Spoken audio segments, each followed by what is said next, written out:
It's not a very commonly used mode of the motif, but it can be very beneficial, just depending on how you utilize it. And there's been some questions recently that have come up about some different features or whatever in the motif, and I just wanted to kind of throw some ideas out there for you guys to think about as far as utilizing master mode to achieve some of the goals. First of all, just kind of let you know, master mode, or not master mode, but the motif series have, I guess, 5 main modes, or 4 main modes, I guess you would say. Voice mode, which accesses the sound engine of the keyboard with one instrument. Then you have performance mode, which is used a lot because it allows you to layer sounds pretty easily, and then using the faders on the control side of the motif on the left side to control the volumes, as well as other parameters individually. Then you have song mode, which is just building a song via the sequencer within the motif. And then you have in a linear format. And then you have the pattern mode, which allows you to build songs via patterns, and then chaining those patterns together to create songs. Well, what master mode does is master mode allows you to access any of those modes from one screen. So you can set up several voices, several performances, several songs, several patterns, and access them all while using master mode in the keyboard. That's why when you push the master mode, you can go master mode, and you can also have a master performance. You can have a master voice. You can have a master song. You can have a master pattern, just depending on which one you have selected at any given time. But I'm going to jump right into this now. Just wanted to give a little overview, kind of what master mode was. But one of the key things, I guess, that I want to talk about first is utilizing master mode to expand your sound palette as far as the instrument is concerned. People have complained forever about being able to, in performance mode, only having access to 4 instruments at a time. But you can utilize master mode to access not only the internal sound engine of the motif, but also the external sound engine, which would be other sound modules, your computer, other keyboards. And that's the first thing that I'm going to kind of explain through this master mode series, just to kind of give you guys some ideas of some things that you can utilize master mode for. So anyway, the first thing that you want to do is you want to initialize your master. So you want to go into master mode, and you're going to push the job key there. It's going to bring up this screen here, master job to initialize the current master. You have another choice there if you push the bulk key, and there's another option there to do a bulk MIDI dump. But we're going to initialize this master. That's going to erase all the parameters that are currently set. We're going to push enter. It's going to say, are you sure? We're going to say, push the yes key. It's going to execute. Takes it a couple of seconds, and now it's completed. Now you have an initialized master. So from here, when you get ready to decide to edit this master, you push the edit key, which is here, and it brings up this screen. And this is where all of your main settings are done. When in edit mode, just like in voice and performance mode, you have a common edit, and then you can go within the parameters a little more specifically. And I'll show you how to do that in just a second. But this main screen is under common edit, so you want to make sure that common edit light is lit. So you go into common edit, and let me scoot this out just a little bit.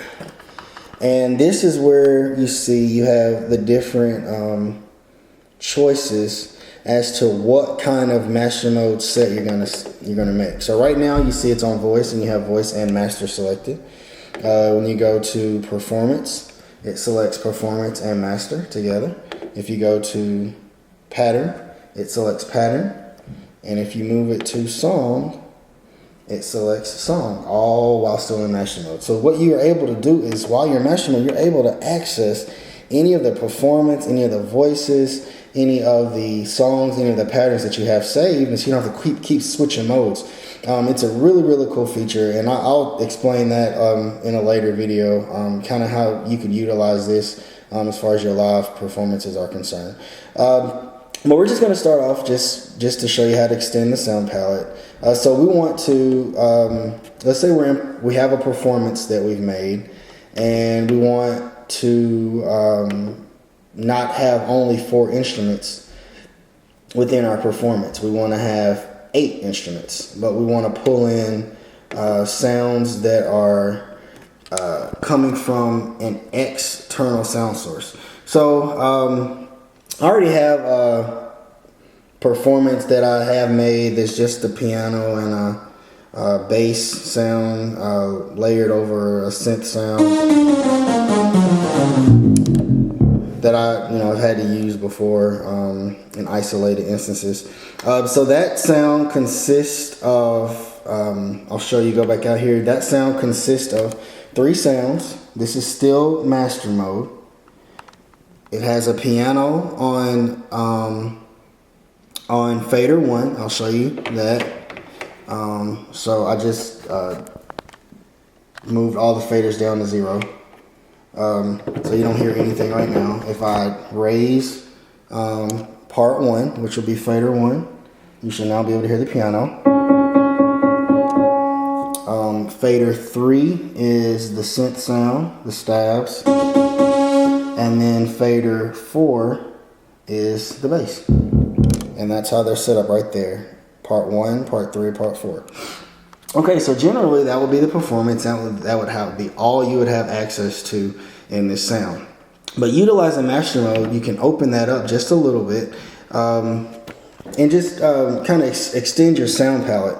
So what you want to do here is you want to make the zone switch, you want to change it to on.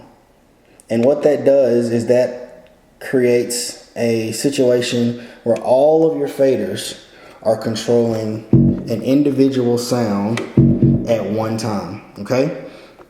You want to then move the knob control to zone. And so now all of our faders are controlling an individual part, all right? And by default, what it does is it takes your entire performance, the performance that you were just using that normally would be on faders 1, 2, 3, and 4, and it puts all of those sounds on one fader. So now if I push fader 1 down by itself, I have no volume of any of those sounds at all. And if I increase it, all of those sounds are now back audible because of that one fader. So now you say, okay, so that's kind of cool. Okay, but from there, what you want to do to be able to utilize the other instruments is you want to go from common edit. So now you want to go into the individual edit parts of this performance or this master performance. So I'm going to push just the first element key. You can push any of them, and it brings up this edit screen to edit the individual zones. Okay, and see here you have transmit channel. This is the transmit tab for this mode, and that's the first tab. Make sure you see that. So you want to go. This screen here shows you you have an internal switch and external switch, and that's just showing you which sound engine you're accessing at a specific time. So if you want to access the internal sound engine of the Motif, then you want to have this first check mark checked. If you want to send your MIDI data externally, then you want to have this one switched. So since our data is, the performance is all on that first fader, we're accessing the internal sound engine, we can turn this external check off. Okay, so you see that the data is still there, it's still being accessed, and it's on this fader, and it's gone now. So the first fader will be the complete fader for our performance. All right, now here's the cool part. What I like to do is I like to come down. You see, this is showing you zones 1. Not sure how clear that is.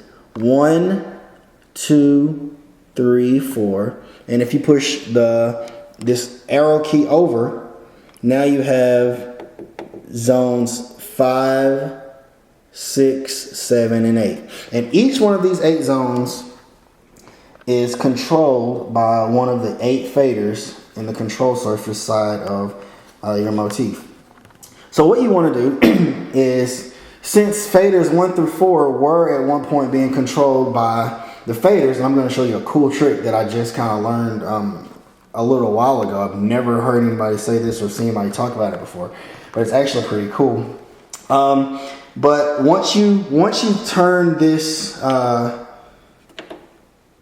zone switch on and the zone on, you lose the ability to control those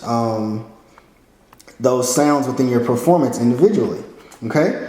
Which is fine, because we're going to add some other sounds into this performance now.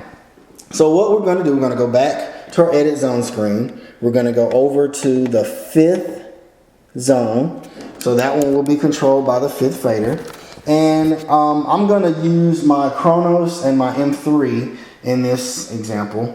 So I have my M3 on MIDI channel 15. So it's being accessed externally on MIDI channel 15. And you see I have it set up on Arco stereo strings. Okay, so I'm going to put zone 5 on transmit channel 15, because that's the channel that my M3 is being accessed on.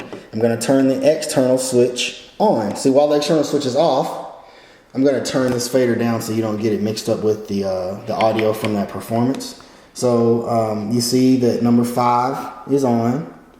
It's up. The volume's all the way up. And I'm going to push a key to see if we get any audio. And you see we're not getting any audio. That's because why?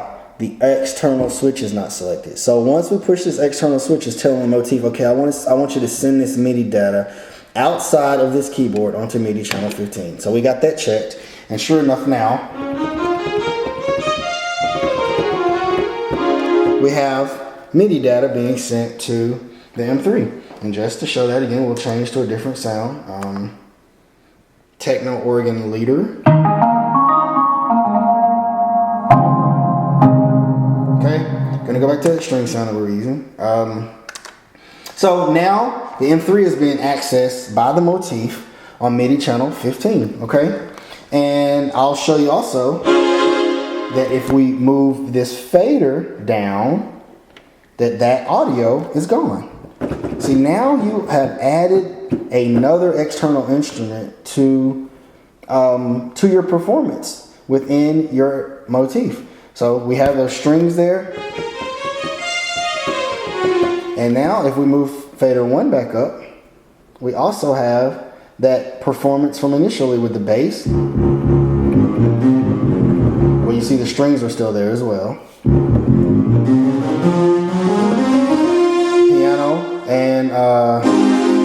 Piano and the synth sound on top of that string sound from the M3. So now we have more sounds than we would normally have in a regular performance. Alright? On my Kronos, I have it set on MIDI channel 14. So we're going to do the same thing we did over here. We're going to put this on MIDI channel 14. Alright, I'm going to turn those sounds down that we're just using just so you guys can hear them isolated, the Kronos sound isolated. We're going to make sure that we have the external switch selected on. And so now we should hear a nylon guitar when we access the keys.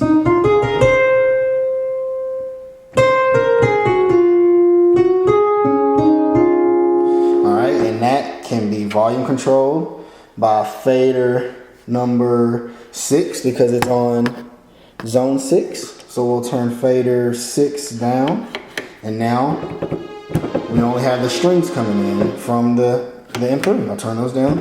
No sound. We turn fader 6 up, and we have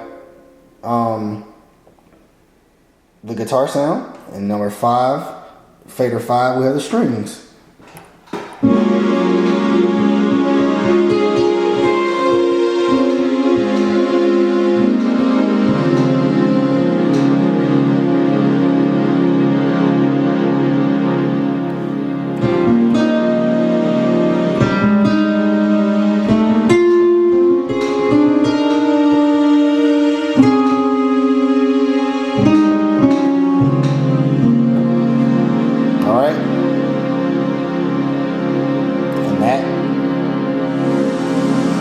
Still on top of the original performance.